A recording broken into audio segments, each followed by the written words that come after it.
B310, Madam. Madam Speaker, I'm informed that from April 2016 to date, 378 samples of vegetables and fruits have been collected by FARI at farm gate level and sent to the Food Technology Laboratory of my ministry for analysis. The test results obtained indicate the presence of pesticide residue in 92 samples. However, none had residue above the maximum residue level based on the Codex Alimentarius of the FAO. For comparison purposes, 66 samples were analyzed in a private laboratory, namely Quantilab, in May-June last year.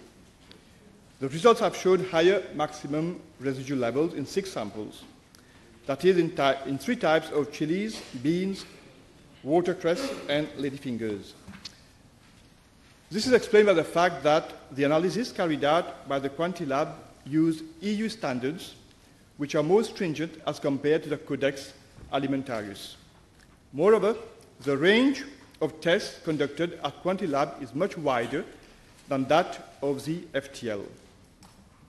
With regard to Part B of the question, numerous measures have been taken by my ministry to address the problem of pesticide residues in vegetables and fruits, and these include, firstly, the dispensing of an MQA-approved training course by FARI to pesticide users and individual field advice to farmers, as well as the dissemination of information through publications and radio talks. 2, the promotion of biofarming activities to encourage planters to adopt and adhere to good agricultural practices. A new standard, namely the MORI-GAP Level 1, has been introduced as from June 2016, and 238 planters have so far been trained with a view to adopting this standard. My ministry is in the process of finalizing MORI-GAP Level 2, which will provide for even lesser use of agrochemicals in food crop production. 3, 722 planters have been trained in zero-budget natural farming for the production of crops without the use of agrochemicals. This farming practice has been put on hold for the time being because of the foot and mouth disease. 4th, the setting up of a dedicated organic production zone of an extent of 63 acres at Britannia for the exclusive cultivation of organic vegetables and fruits that is not involving the use of pesticide. Similar zones will be set up in other parts of the island. 5th, the introduction of a levy of 15% with effect from 30th July 2016 on a selected list of pesticides commonly utilized in food crop production to discourage the use thereof by planters. This measure was announced in the budget 2016-2017. 6, the conduct of research by FARI to find alternatives to chemical pesticides.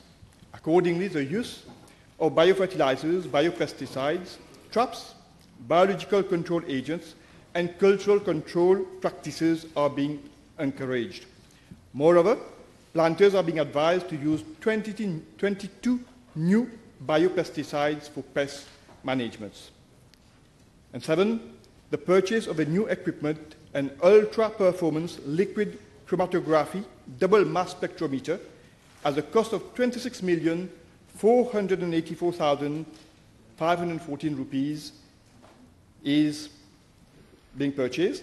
This will enable the FTL to analyze a larger number of samples and a wider range of pesticides. The equipment is expected to be delivered by end of June this year.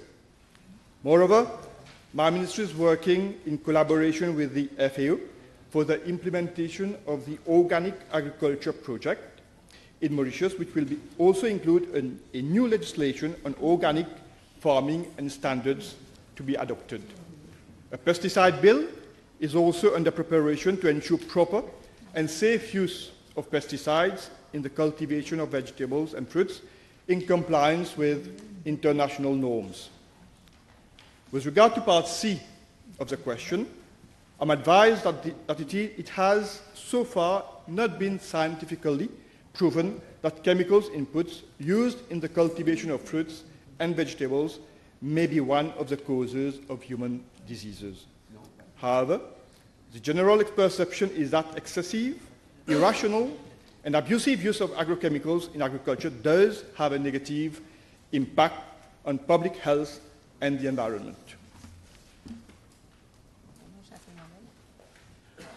Thank you, Madam Speaker. I'd like to pick up where the Honourable Minister has just left off. He has said that there is no proper, if I understand him correctly, there is no established report to confirm the linkage between the overuse or abuse of pesticides in vegetables and disease. And for me, I had in mind a very prevalent disease in Mauritius that is clearly under increase and is of concern to all of us. I am here reading a report, is he aware of the website of the World Health Organization itself, that clearly states that pesticides are potentially toxic to humans.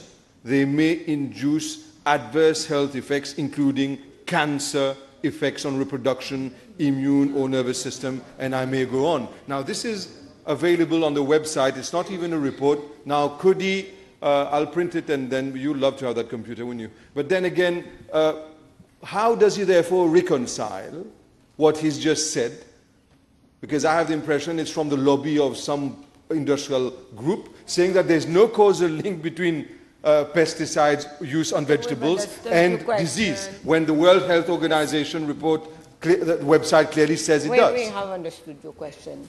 Yes, Madam Speaker, in my reply I've just said it that it's not proven scientifically. And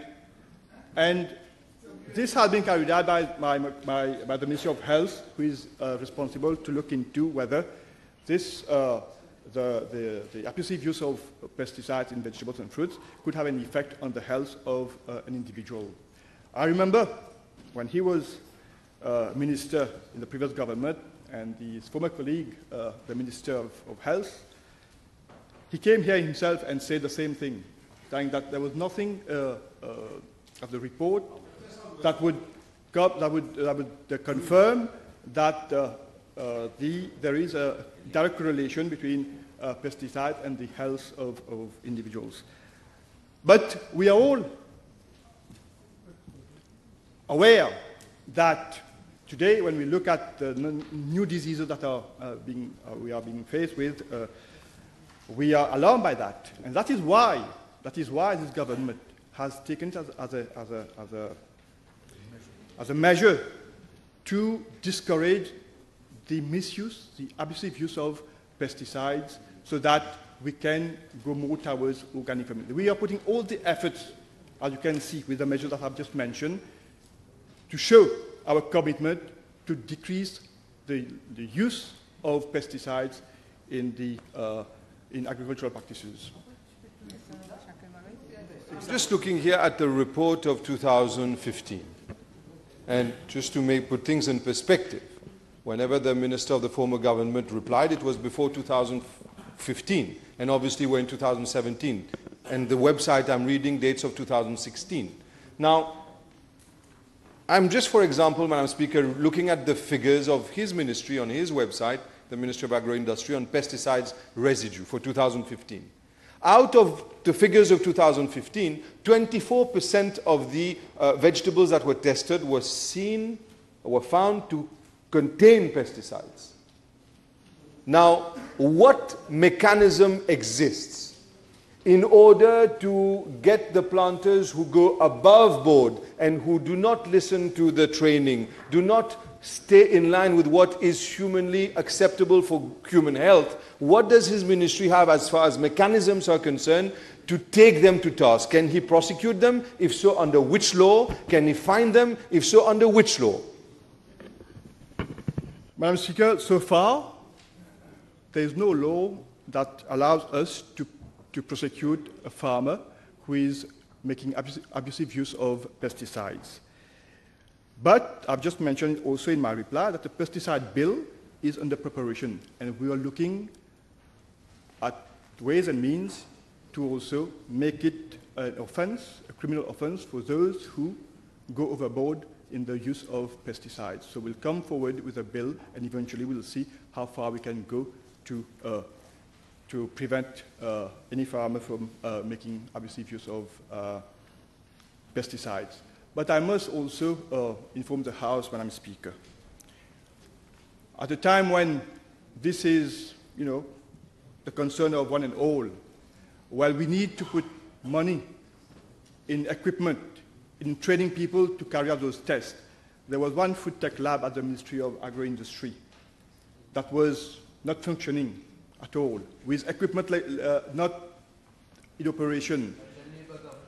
Under that government that was in power for 10 years, we have carried out an audit. Equipment were laying idle because for unknown reasons for years.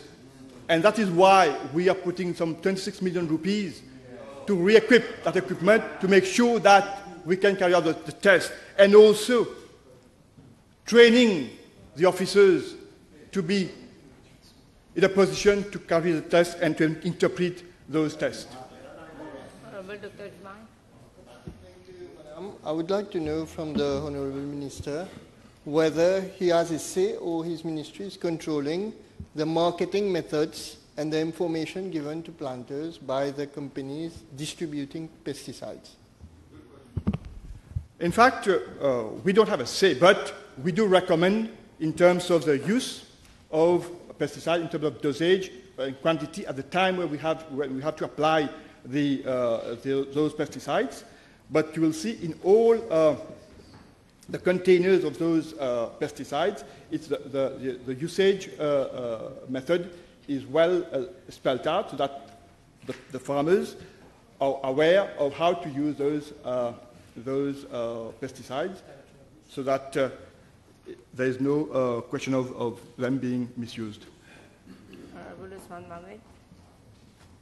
Thank you, Madam Speaker. In 2015, in my question B400 in Ethafon in pineapples, the Honourable Minister had defined Morigap as being green agricultural certification by MSP. And then along the way, it was diluted in statement to agriculture raisonnée. Now, can the Honourable Minister tell the House how does he reconcile the fact that motherhood statements have been made and the latest statement by the Secrétaire de la Chambre d'Agriculture yesterday itself, saying that les échanges in matters of agrochemicals, les échanges d'innovation bloqués par la méfiance entre agriculteurs. How does the minister propose to walk the talk between motherhood statement and the reality on the ground? Madam Speaker, we are dealing with farmers who've been in that activity for years. Changing habits, changing ways of doing agriculture is not something that we can do overnight. That is why we have come with a list of different measures, be it in terms of sensitizing the farmers, educating the farmers by training, also by banning a number of different kinds of pesticides, and also promoting organic farming. These are the ways and means that we are putting in place to reduce the abusive use of pesticides. And also we have to also be clear on that. We can't overnight go from conventional farming to organic farming. You must be aware of the case that, in the soil, even if you stop the use of pesticides, there are residues that stay in the soil for some years. And that is why we have to gradually go towards organic farming, and according to scientific research, it takes about 2 to 3 years for all residues to be eliminated completely from the soil. Next question, Honorable Ashakil Mohammed.